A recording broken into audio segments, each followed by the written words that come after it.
하나성형외과 우홍석 원장입니다. 쌍꺼풀 수술 시 트임 수술에 대한 설명을 드리겠습니다.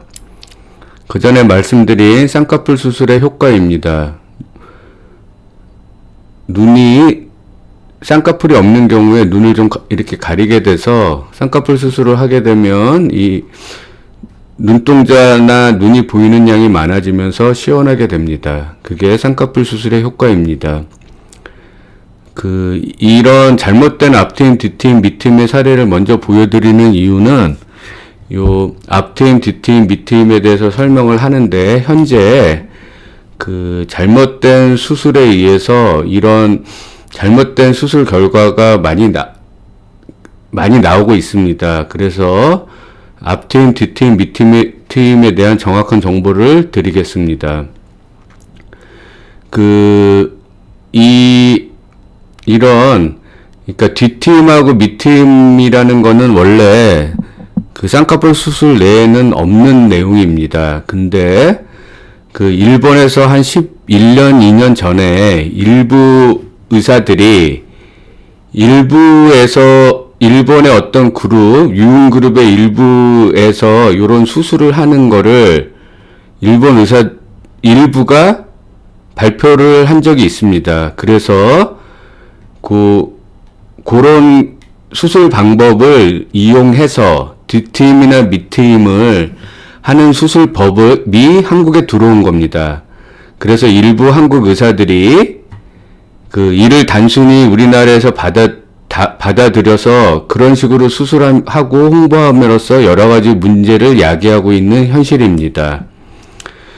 자, 앞트임에 대해서 말씀드리는데요. 원래 이런 용어는 없습니다. 사실 쌍꺼풀 수술할 때 이 앞에 몽고주름이 있다면 요거를 잘 개선을 안 시키면 요 라인이 요렇게 요 남는 부분을 개선시키는 게 앞트임 몽고주름 제거 수술입니다.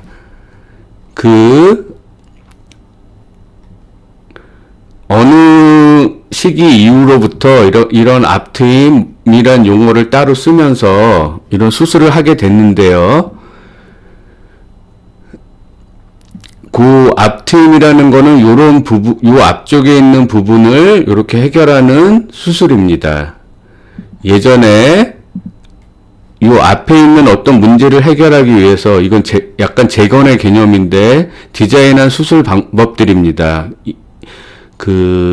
선천성 기형에서 주로 적용이 되는데 요런 수술 방법은 요 앞쪽에 다 흉이 남게 됩니다. 그래서 미용 수술로서는 특히 한국 사람한테는 쓸 수가 없습니다. 앞트임에 두 가지 문제가 있는데요.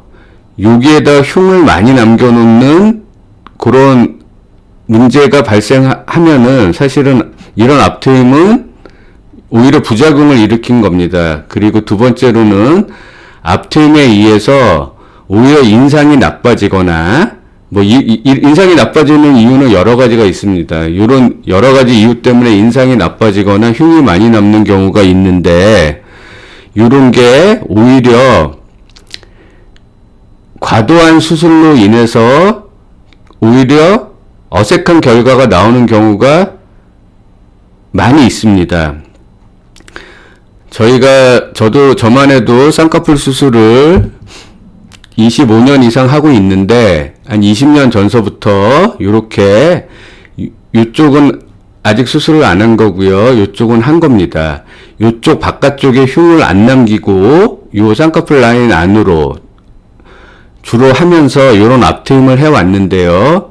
요런 앞트임은 흉의 문제가 되지 않습니다. 근데 나중에 몇 년 지나면서 이런 앞트임을 하면서 이 안에 근육의 문제를 같이 이제 해결하게 되는데 그런 게 우리나라의 어떤 선생님들이 학회에서 발표를 하고 논문으로 발표를 하게 됐습니다.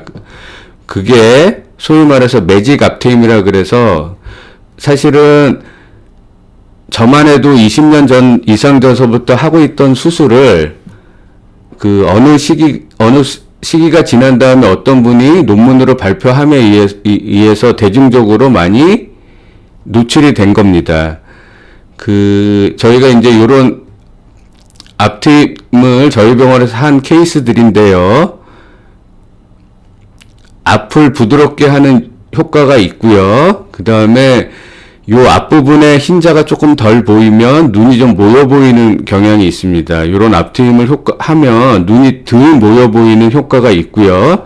쌍꺼풀 수술하면서 요런 부분을 잘 해결을 못했을 때 이렇게 꺾이는 양상을 보이는데 요거를 맞아 해결한 케이스입니다. 이런 거를 따로 또 뭐 요쪽은 옆트임, 요쪽은 윗트임 요런 식으로 해서 용어를 쓰면서 자꾸 수술법을 여러 가지로 나누게 되는데 그런 거는 사실 상업적인 목적이 훨씬 강합니다. 사실은 앞트임이란 용어도 쌍꺼풀 수술을 하면서 당연히 우리가 필요하면 하는 겁니다. 하지만 어떤 상업적인 목적에 의해서 자꾸 이런 수술법들을 추가로 한다는 게 있습니다. 홍보의 목적도 있고요. 어쨌든 자연스럽고 흉이 안 보이는 현재는 앞트임의 가장 큰 문제는 이 바깥쪽으로 흉을 많이 남겨놓는 게 문제입니다. 이런 앞트임 수술이 개발돼서 초창기에는 특히 심했고요. 현재는 훨씬 덜한 상태입니다. 성형외과 의사 선생님들이나 딴 선생님들이 가능하면 이런 흉이 안 남는 방향으로 수술하고 있는데 이 흉이 이렇게 많이 남아버리면 사실은 흉 제거 수술이나 이런 걸 해도 하거나 레이저 시술을 해가지고 조금 어느 정도 개선시킬 수는 있으나 완전히 효과적이진 않습니다. 처음부터 흉을 안 남기고 인상을 나쁘지 않게 수술하는 게 매우 중요합니다.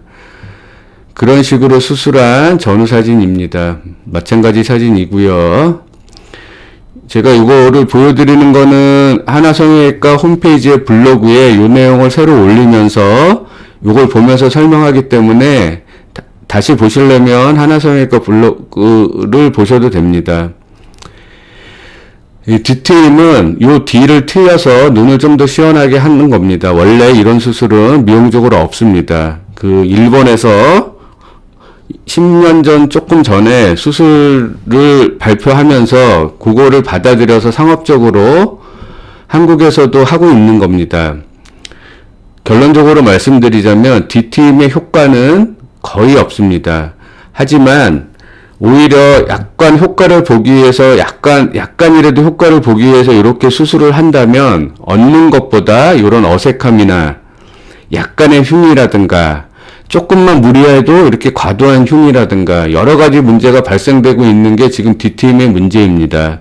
실제로 눈에 보이는 효과는 매우 약하지만 과도한 홍보나 과도한 수술이나 이런 게 문제가 되고 있습니다. 아주 최근까지 문제가 되고 있고요. 점점 이런 문제가 되는 케이스들이 줄어들고 있긴 합니다. 이 수술을 시작한 초창기보다는 제가 이렇게 보여드리는 사진들은 요 뒤가 시원해지는 게 단순히 뒤트임의 효과가 아닙니다. 이 쌍꺼풀 수술, 눈매 교정술을 포함한 그 전에 설명드린 쌍꺼풀 수술을 정확하게 함에 의해서 뒤가 다 열리게 되는 이런 효과가 메인입니다. 특히 이렇게 눈이 처져 있고 눈 뜨는 힘이 약하고 요랬을 때 쌍꺼풀 수술, 눈매 교정술을 포함한 쌍꺼풀 수술을 정확하게 하면서 처진 눈을 해결해주면 요 바깥쪽이 시원해집니다. 요게 메인 효과인데 요러면서 뒤트임을 하면서 자연스럽게 하면서 요런 거를 요런 효과를 뒤트임의 효과로 홍보를 하는 경우가 꽤 있습니다. 그런 거는 문제라고 생각합니다. 이 사람이 이 뒤쪽 눈이 커지고 시원한 효과는 쌍꺼풀 수술과 눈매 교정술을 정확하게 동시에 시행한과 동시에 이 처진 쪽의 요 살을 정확하게 해결해 줬을 때 이런 효과가 나타나는 겁니다. 이 아래쪽으로 내리는 거를 밑트임이라고 하는데요. 이것도 쌍꺼풀 수술의 미용적인 수술로는 없는 수술입니다. 이것도 마찬가지로 10년 전쯤에 일본에서 일부 그룹에서 했던 거가 발표됨에 따라서 한국 의사들이 일부 의사들이 하고 있는 건데 이것도 문제가 많습니다. 현재 가장 큰 문제는 노화에 의해서 요게 젊었을 때고 노화에서 이게 밑으로 내려가게 됩니다. 여러 가지 이유 때문에. 젊었을 때 이거를 미리 어느 정도 해놨을 때는 나이 들어서는 이런 문제가 반드시 생기게 됩니다. 그래서 대부분의 성형외과 전문의 선생님들이나 안과 선생님들이 이런 수술에 대해서는 반대하고 있습니다. 이런 수술을 과도하게 이렇게 했을 때 문제입니다. 요런 게 눈이 시원해지는 효과인데 메인이 다시 말씀드리지만 쌍꺼풀 수술을 정확하게 했을 때의 효과이고 뒤트임이나 밑트임의 효과가 아닙니다. 메인 효과는요. 뒤트임이나 밑트임의 효과는 자연스럽게 했을 때는 매우 미약합니다. 다시 말씀드리지만 10년 전쯤에 일본에서 일부 시행되는 수술이 먼저 일본 의사에 의해서 개발된 겁니다. 이렇게 발표도 됐고요. 요런 식으로 수술을 하는 거를 한국 일부 의사들이 갖고 와서 어떤 상업적인 목적이나 홍보의 목적으로 이용하고 있는데, 다시 말씀드리지만 여러 문제를 야기하고 있는 현실입니다. 이런 문제가 한참 야기된 다음에는 의사 선생님들도 이런 문제를 알아서 이런 문제는 덜 발생되고 있는 상황이긴 합니다. 이런 식의 수술이 진행되는 가장 큰 이유는 이렇게 쌍꺼풀 수술을 정확하게 했을 때 눈을 좀 더 크게 하고 싶다고 했을 때 어떤 트임을 과도하게 했을 때의 문제와, 하나는 쌍꺼풀을 좀 더 두껍게 했을 때 눈이 커질 거란 생각, 이런 잘못된 생각으로 인해서 이런 나쁜 결과들이 발생하게 됩니다. 아주 예외적으로 이렇게 이마에서 눈썹을 올리는 건데, 아주 예외적으로 눈썹을 좀 올리면 눈두덩이의 두꺼움이 좀 올라가면서 눈이 시원해지는 효과는 있습니다. 하지만 수술 범위가 매우 넓고 작은 수술이 아닙니다. 젊은 분들이 예외적으로 이런 수술을 하지만 트임을 과도하게 하는 거나 쌍꺼풀을 두껍게 해서는 눈이 자연스럽게 커지진 않습니다. 미세하게 자연스럽게 커지는 요런 눈썹이 좀 내려와 있는 경우에 요런 수술을 선택할 수 있지만, 그 수술의 범위와 크기와 회복 기간에 비해서 효과가 아주 좋은 편이 아닙니다. 마찬가지로 쌍꺼풀 수술을 하면서 처진 눈을 이 눈썹화 거상술을 이용해서 효과적으로 해결했을 때 이마 거상술은 안 하더라도 마찬가지 케이스입니다. 눈을 좀 더 시원하게 할 수 있게 되겠습니다. 만일에 이런 분들을 처진 거를 눈꺼풀 안에서 다 해결하려고 했을 때는 반드시 어색한 모양이 나오게 됩니다. 이 사진은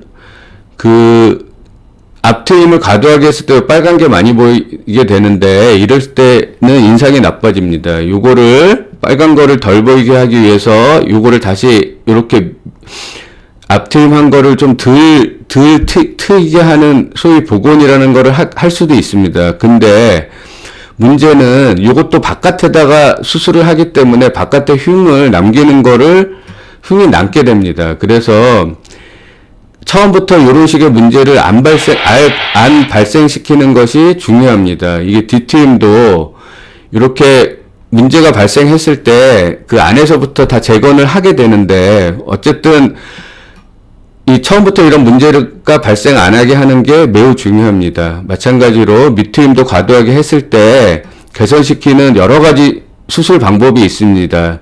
이렇게 개선시킨 건데 처음부터 이런 문제를 발생 안 시키는 게 훨씬 중요합니다. 하나성형외과는 1997년도에 성형외과 전문의 취득 후에 오랜 기간 동안 많은 미용 세미나를 통해서 발전된 술기를 통해서 미용 시술을 하고 있습니다. 이상 하나성형외과 우홍석 원장이었습니다. 감사합니다.